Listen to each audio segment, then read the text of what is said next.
guys, welcome back to my YouTube channel. In honor of Sunrise on the Reaping coming out, the new Hunger Games book, I thought it'd be fun to talk about every single dystopian book that I own or have read, in hopes that y'all can be able to get some good dystopian recommendations. I love the dystopian genre. This was the genre that got me into reading when I was 14, I believe. And it just holds such a special place in my heart, not only because I love so many of these series that I'm about to talk about, but also because it kickstarted what would turn into one of my biggest hobbies in my 20s.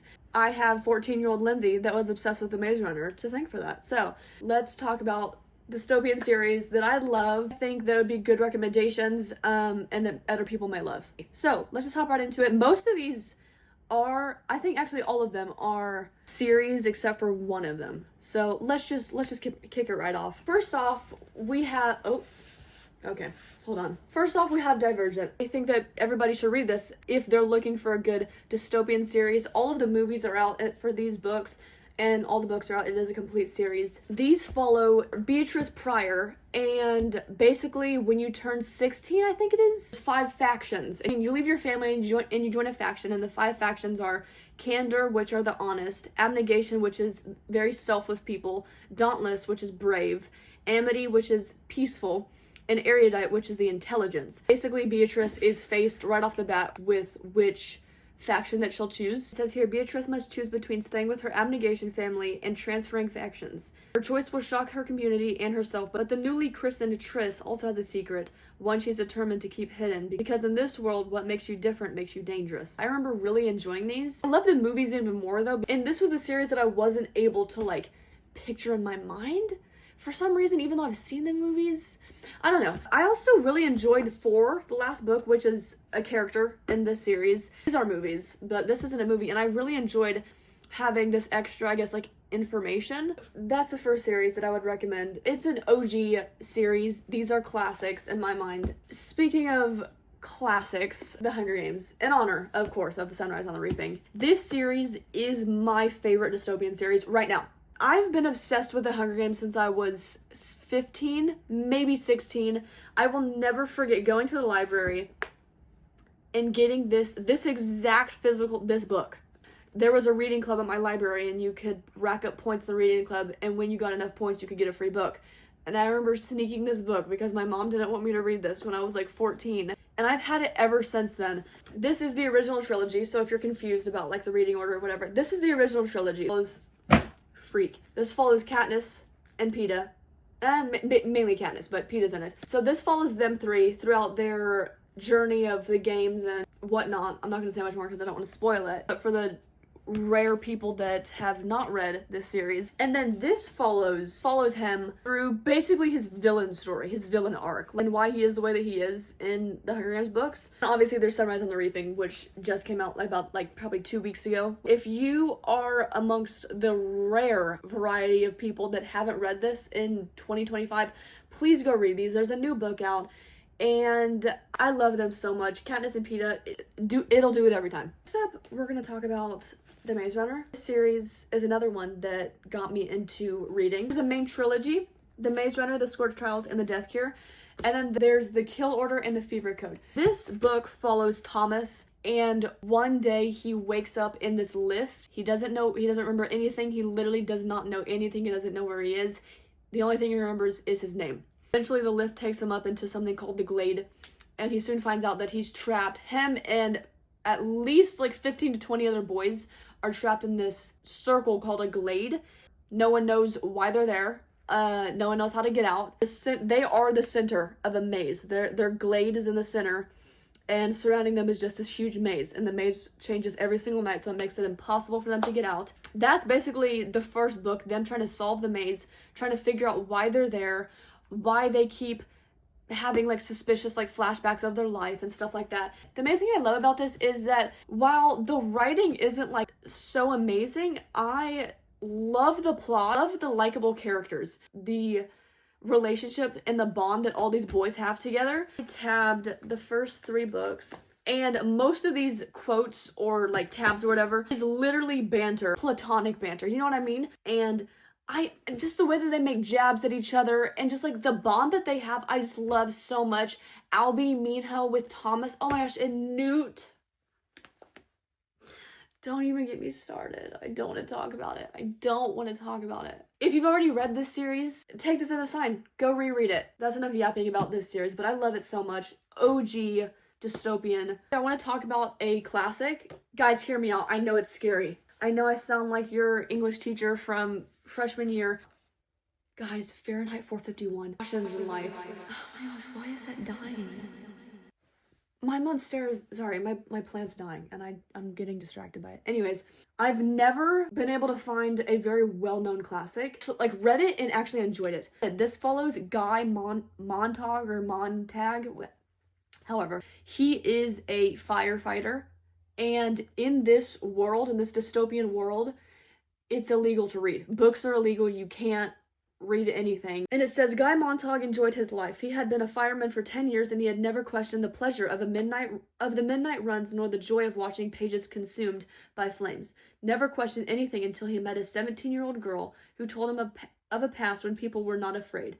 Then he met a professor who told him of a future in which people could think, and Guy Montag suddenly realized what he had to do. The main reason why I love this book so much is because, as many classics are, there's an underlying meaning. I love this book so much because the way that there's hints of our current situation as a nation being so captivated by technology.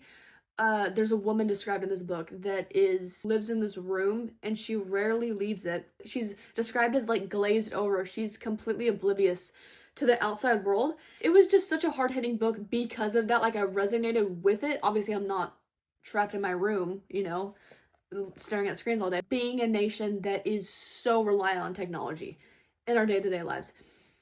And that's why I liked this book so much. The Lunar Chronicles. This is by Marissa Meyer.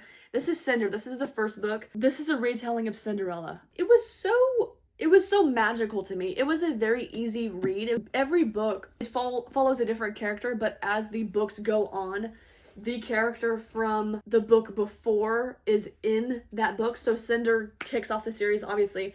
And then Scarlet, the Scarlet book follows Scarlet, obviously, and also has Cinder and her love interest. But I think it's so cute and fun that, like, Marissa Meyer, like, put the same exact characters in every single book. And it's really easy to read. This is a YA series, but it still was quite action-packed. And it says a deadly plague ravages the population. From space, a ruthless lunar people watch, waiting to make their move. No one knows that Earth's fate hinges on one girl. 16-year-old Cinder, blah, blah, blah. Anyways, I love this series.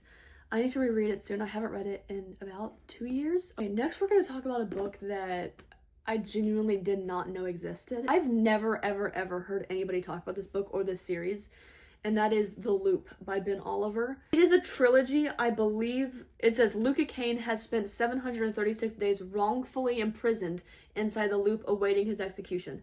Each day is the same. Each day is torturous, but things are starting to change. Whispers of a war are circulating. Strange things are happening to the prisoners, and then the warden delivers a message. Luca, you have to get out. I still remember, like, finishing it and being like, wow, that was incredible. I need the second one right now. On the back, it does say, like Divergent in the Maze Runner, this title pulls the readers into a futuristic world where nurturing friendships is important, but the need for survival puts them at odds.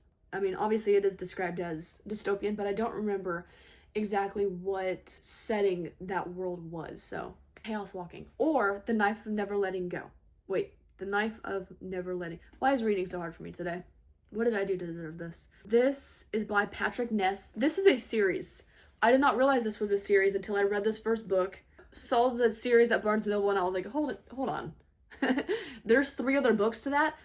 I watched this movie first. If you recognize this cover, yes, that is Tom Holland and the co-star, I forgot her name, Daisy Ridley. This follows Todd Hewitt, who lives in a town of all men, and the men in this town can see each other's thoughts. You literally cannot hide anything from each other. And there's no women in this town except until one day this girl appears out of nowhere, and which starts like an uprising and a riot in this town, obviously, where there hasn't been women in many, many years. and we don't really know why women aren't in this town. We don't know why it's only men. Todd Hewitt finds this girl in the woods one day, and he's like, what the freak? I am not used to seeing women ever. I don't remember how the pacing was in this book, honestly. But I remember just loving the idea that, like, you could see each other's thoughts. And I love how when he's thinking stuff, when Todd is thinking stuff, they write it in really funky font. I love little details like that in books so much. And I also highly recommend the movie. So if you want to read the book first or the movie first, whatever. I haven't read the other books, so I don't know how they are. I would recommend the first book because that's all I read. All right, the last series that we're going to talk about is The Fifth Wave. This is a trilogy. I've only read the first book, but this is another OG dystopian book, as we all know, from the 2010s. It's about 450 pages long, which is, in my opinion, that's very long for a dystopian book. I enjoyed reading it and learning about the hype, I guess, because, like I said, like, I loved dystopian when I was way younger. It was fun to, like, jump back into, like, the 2010s when dystopian was, like, all the rage and stuff like that. So I enjoyed it for that. I have many thoughts on this, besides the fact that it should have been split up into 2 books, and I feel like I would have enjoyed it more. But I really want to read the next 2. I really want to know how this ends, and I want to finish out the story, I guess, and get more of the plot. It goes The Fifth Wave, The Infinite Sea, and The Last Star. Not many thoughts here. Those are all of my dystopian reads. I hope you got some good recommendations from this. And talking about these makes me low-key want to reread multiple of these series, honestly. But we're not gonna do that because I'm reading Sunrise on the Reaping right now, and I'm so excited. I'm doing a reading vlog of that, so stick around if you want to watch the spoiler-free Sunrise on the Reaping reading vlog. So, I don't know when it'll be up, because Lord only knows, because I hate to edit. But thank you so much for watching if you made it this far. I really appreciate it. And please like, comment, and subscribe. I would highly appreciate that, and I hope you have a blessed day.